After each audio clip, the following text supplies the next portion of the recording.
صباح الفل. هعمل معاكم النهارده اكتر كيكه بحبها من وسط الكيكات كلهم. لو قعدت اقول لكم قد ايه هي حلوه من هنا لبكره مش هيكفي. تحسوها كده ليها شخصيه مستقله غير اي كيكه تانية من ناحيه القوام والطعم. متاكده ان انتوا لو جربتوها هتبقى كيكتكم المفضله مع الشاي والقهوه. كيكتنا دي كيكه عتيقه، يعني من شمال اوروبا، من يمكن القرن ال 18. ليها تاريخ كده يعني. هنعملها النهارده بطريقه معدله بحيث تبقى اطرى وفي نفس الوقت نحافظ على الطعم الكلاسيكي القديم. يلا نعمل الباوند كيك. كيكتنا بقى خدت اسمها ده لان هم كانوا بيستخدموا كل المكونات قد بعض بوزن الباوند اللي هو اقل شويه من النص كيلو.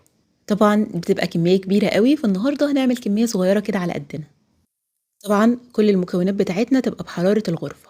والكيكة دي طعمها المميز بيجي من الزبدة. استخدموا زبدة يكون طعمها حلو. هنحتاج لكوباية يعني 227 جرام. أنا بستخدم دايما الزبدة الغير مملحة. لو هتستخدموا زبدة مملحة يبقى بنشيل الملح من الوصفة. بصوا، ده قوام الزبدة لازم يبقى بالشكل ده، طرية وفي نفس الوقت متماسكة. بنستخدم 3 بيضات حجم كبير، ولو البيض صغير يبقى 4. والمكون اللي بيدي طراوة للكيك ده هو 3 أصفر بيض.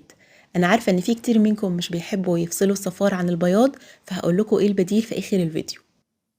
طبعا لو انتم مبتدئين او حتى بروفيشنال، فاسلم طريقه ان احنا نكسر البيض واحده واحده كده في طبق منفصل، عشان الامر ما يسلمش ان تبقى فيه واحده بايظه ولا حاجه. ولو في قشره وقعت في الطبق بنبل ايدينا ميه بتطلع في منتهى السهوله. ودي احسن واسهل طريقه نفصل بيها الصفار، ان احنا نستخدم ايدينا بالشكل ده. طبعا البياض بحتفظ بيه في التلاجة في برطمان مقفول، ممكن اضيفه مع اي اومليت او بيض بعمله عادي جدا، او نشيله في الفريزر، او نستخدمه في حلويات. في حلويات كتيره جدا بنستعمل فيها البياض. بنخلط كل المكونات الجافة مع بعض، كوباية ونص من دقيق الكيك أو دقيق جميع الأغراض، وعليهم نص معلقة صغيرة من الملح. الكيك التقليدي ما بيكونش فيه بيكنج باودر، بس احنا هنضيف نص معلقة صغيرة كده علشان تساعد ان الكيك يبقى هش شوية وفي نفس الوقت ما يبعدش عن القوام الكلاسيكي. وكمان معاهم ربع كوباية من النشا، في الحقيقة بتدي هشاشة جدا للكيك. لو مش متاح عندكم استخدمهم كوبايتين الا ربع من الدقيق، يبقى كل المقدار دقيق. بنقلب كل المكونات الجافة بويسك عشان ندخل فيها هواء أو ننخلهم بمنخل. قبل ما بنعاير الدقيق بنحركه الأول شوية، وبعدين بنضيفه في الأكواب المعيارية بالمعلقة علشان ما نبقاش بنستخدم أكتر من اللازم والكيكة تطلع ناشفة. قبل ما بنبدأ في خليط الكيك نفسه بنجهز الصينية بتاعتنا والفرن كمان. القالب اللي أنا هستخدمه قالب الإنجليش كيك التقليدي، يعني مقاسه زي ما هو على الشاشة كده. بدهنه كويس قوي بالزبدة أو بالزيت وبنغلفه بالدقيق بالشكل اللي انتوا شايفينه ده. والفرن بتاعنا بيكون على حرارة 175 مئوية. لو الفرن بتاعنا حامي أو في مروحة بنخلي درجة الحرارة 160 165. يفضل ان احنا نستخدم قوالب يكون لونها فاتح مش غامقه زي ده كده، لان اللون الغامق بيجمع الحراره اسرع وكمان ممكن يخلي الكيك بتاعنا يلون بسرعه.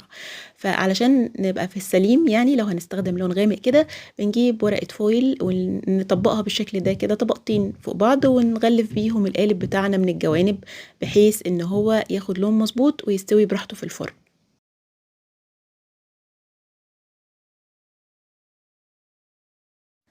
على سرعة متوسطة هنضرب الزبدة لوحدها الأول دقيقة ولا حاجة لحد لما تبدأ تهيش وتنعم. ممكن تستخدموا المضرب الكهربائي العادي أو العجان، لكن اليدوي هيبقى صعب شوية عليكم ومش هيديكم نفس النتيجة. بنزود السكر بالتدريج بقى واحنا بنضرب كده، ما ينفعش ننزل كل كمية السكر مرة واحدة. المقدار اللي استخدمته كوباية وربع، ممكن تزودوها شوية لكوباية ونص لو بتحبوا الكيك بتاعكم مسكر شوية. سكر مش بودرة، حبيبات عادي، لكن اختاروا نوع كويس يبقى فاتح كده والحبيبات ناعمة. الخطوة دي بقى خدوا وقتكم فيها، تفضلوا تضربوا كده في السكر مع الزبدة قد 3 دقايق أو 4، يعني خدوا وقتكم. ولازم كل شوية كده نقلب بالسباتيولا واحنا بنضيف السكر، علشان دايما النص بيبقى مضروب لكن اللي في الجوانب بيبقى خشن ومش متجانس.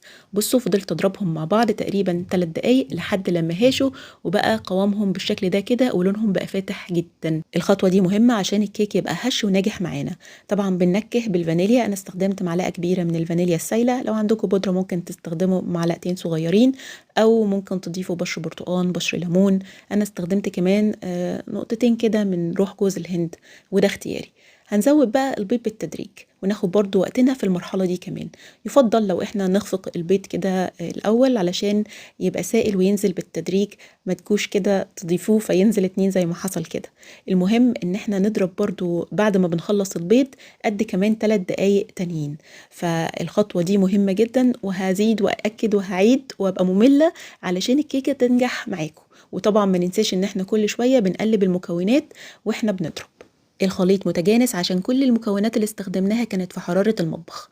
هنزود بقى الدقيق على 3 مرات، وسرعة الضرب تكون هادية جدا في المرحلة دي، يدوب بس ان احنا نخلط الدقيق مع المكونات.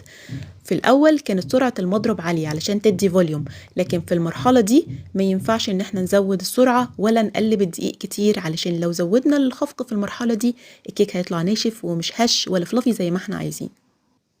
كده خليط الكيك بتاعي جاهز. بالسباتيولا بتأكد ان مفيش دقيق تحت ولا في الجوانب، وقوام الكيك زي ما انتم شايفين عامل شبه الكريمة المخفوقة، يجنن.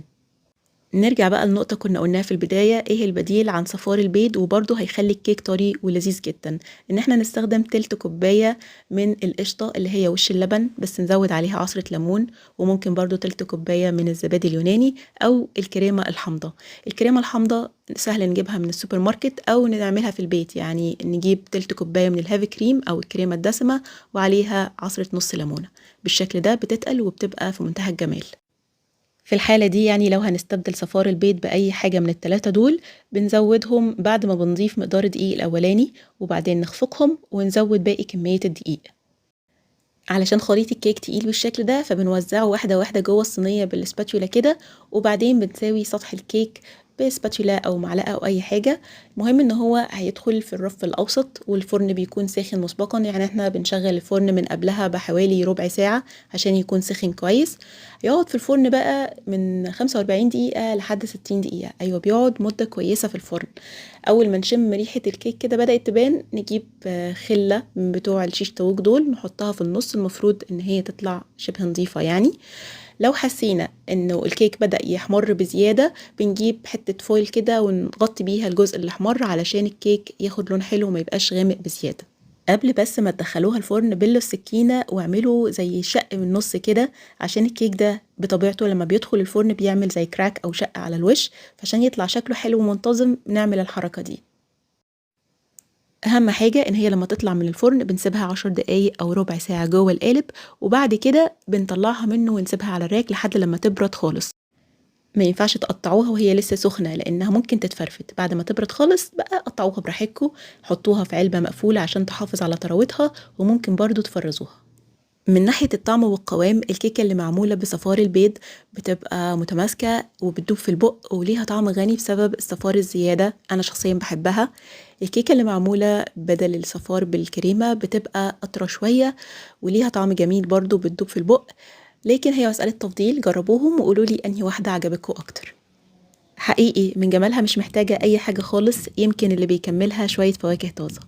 أشوفكم على خير، سلام عليكم.